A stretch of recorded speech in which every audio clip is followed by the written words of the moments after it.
बीवी का आशिक। किसी जगह एक बूढ़ी मगर समझदार और दाना औरत रहती थी जिसका खामिंद उससे बहुत ही प्यार करता था।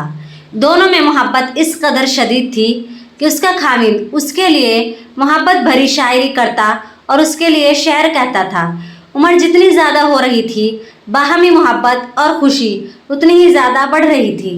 जब इस औरत से उसकी दायमी मोहब्बत और खुशियों भरी जिंदगी का राज पूछा गया कि क्या वो एक बहुत माहिर और अच्छा खाना पकाने वाली है, या वो बहुत ही हसीन और जमील और खूबसूरत है, या वो बहुत ज़्यादा बाल बच्चे पैदा करने वाली औरत रही है, या इस मोहब्बत का कोई और राज है, तो उस औरत ने यूं जवाब दिया कि खुशियों भरी जिंदगी के असबाब अल्लाह सुब्हानहू व तआला की ज़ात के बाद खुद औरत के अपने हाथों में है। औरत चाहे तो अपने घर को जन्नत की छांव बना सकती है, और अगर यही औरत चाहे तो अपने घर को जहन्नम की दहकती हुई आग से भी भर सकती है।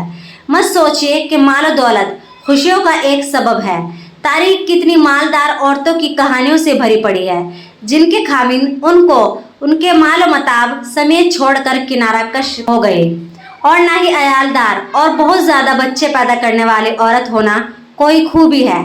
कई औरतों ने 10-10 बच्चे पैदा किए मगर ना खामिंद उनके मशकूर हुए और ना ही वो अपने खामिंदों से कोई खुसूसी इल्तिफात और मोहब्बत पा सकी, बल्कि तलाक तक नौबतें जा पहुंची। अच्छे खाने पकाना भी कोई खूबी नहीं है। सारा दिन किचन में रहकर मज़े मज़े के खाने पकाकर भी औरतें खामिंद के गलत मामले की शिकायत करती नजर आती हैं और खामिंद की नज़रों में अपनी कोई इज्जत नहीं बना पाती। तो फिर आप ही बता दें इस पुरसआदत और खुशियों भरी जिंदगी का क्या राज है, और आप अपने खामिंद के दरमियान पेश आने वाले मसाइल और मशाकिल से किस तरह निपटा करती थी। उसने जवाब दिया, जिस वक्त मेरा खामिंद गुस्से में आता था, और बिलाशुबा मेरा खामिंद बहुत ही गुस्सेला आदमी था, मैं उन लम्हात में निहायत ही एहतराम के साथ मुकम्मल खामोशी इख्तियार कर लिया करती थी। यहाँ एक बात वाज़ेह कर दूँ कि एहतराम के साथ खामोशी का ये मतलब है कि आंखों से हकारत और नफरत ना झलक रही हो और ना ही मजाक और सिखरियापन दिखाई दे रहा हो। आदमी बहुत अक्लमंद होता है, ऐसी सूरत हाल और ऐसे मामलों को भांप लिया करता है। अच्छा, तो आप सूरत हाल में कमरे से बाहर क्यों नहीं जाया करती थी? उसने कहा, खबरदार ऐसी हरकत मत करना, इससे तो ऐसा लगेगा कि तुम उससे फरार चाहती हो और उसका नुक्ता नज़र नहीं जानना चाहती। खामोशी तो ज़रूरी है ही, इसके साथ साथ खामिंद जो कुछ कहे उसे ना सिर्फ ये कि सुनना बल्कि उसके कहे से इत्तेफाक करना भी उतना ही अशद ज़रूरी है। मेरा खामिंद जब अपनी बातें पूरी कर लेता तो मैं कमरे से बाहर चली जाया करती थी, क्योंकि इस सारे चीखों पुकार और शराबे वाली गुफ्तगू के बाद मैं समझती थी कि उसे आराम की ज़रूरत होती थी। कमरे से बाहर निकलकर मैं अपने रोज़मर्रा के घरेलू कामकाज में मशगूल हो जाती थी। बच्चों के काम करती, खाना पकाने और कपड़े धोने में वक्त गुजारती और अपने दिमाग को उस जंग से दूर भगाने की कोशिश करती जो मेरे खामिंद ने मेरे साथ की थी। तो आप इस माहौल में क्या करती थी? कई दिनों के लिए ला ताल्लुक इख्तियार कर लेना और खामिंद से हफ्ता 10 दिन के लिए बोलचाल छोड़ देना वगैरह? उसने कहा, नहीं, हरगिज़ नहीं। बोलचाल छोड़ देने की आदत इंतहाई घटिया फैल और खामिंद के साथ ताल्लुकात को बिगाड़ने के लिए दो रुखी तलवार की मानिंद है। अगर तुम अपने खामिंद से बोलना छोड़ देती हो सकता है शुरू में उसके लिए ये बहुत ही तकलीफ देह अमल हो। शुरू में तो वो तुमसे बोलना चाहेगा और बोलने की कोशिश भी करेगा, लेकिन जिस तरह दिन गुजरते जाएंगे वो इसका आदी होता चला जाएगा। तुम एक हफ्ते के लिए बोलना छोड़ोगी तो उसमें तुमसे 2 हफ्तों तक ना बोलने की इस्तादाद आ जाएगी, और हो सकता है कि तुम्हारे बगैर भी रहना सीख ले।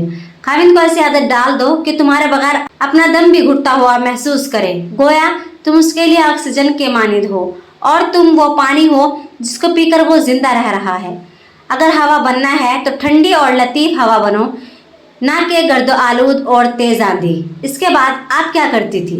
उस औरत ने कहा, मैं 2 घंटों के बाद या 2 से कुछ ज़्यादा घंटों के बाद जूस का एक गिलास या फिर गर्म चाय का एक कप बनाकर उसके पास जाती और उसे निहायत ही सलीके से कहती, लीजिए चाय पीजिए। मुझे यकीन होता था कि वो इस लम्हे इस चाय या जूस का मुतमन्नी होता था।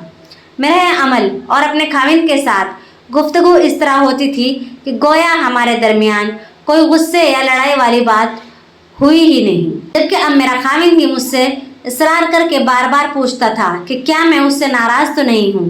जबकि मेरा हर बार उससे यही जवाब होता था कि नहीं, मैं तो हरगिज़ नाराज़ नहीं हूँ। उसके बाद वो हमेशा अपने दुरुस्त रवैये की माजरत करता था और मुझसे घंटों प्यार भरी बातें क्या करता था। तो क्या आप उसकी उन प्यार भरी बातों पर यकीन कर लेती थी? हाँ बिल्कुल, मैं उन बातों पर बिल्कुल यकीन करती थी। मैं जाहिल नहीं हूँ। क्या तुम ये कहना चाहती हो कि मैं अपने खाविंद की उन बातों पर तो यकीन कर लूँ जो मुझसे गुस्से में कह डालता था, और उन बातों पर यकीन ना करूँ मुझे पुरसुकून हालत में करता था? तो फिर आपकी इज्जत और नफ्स कहाँ गए? काहे की इज्जत और कौन सी इज्जत नफ्स? क्या इज्जत इसी का नाम है?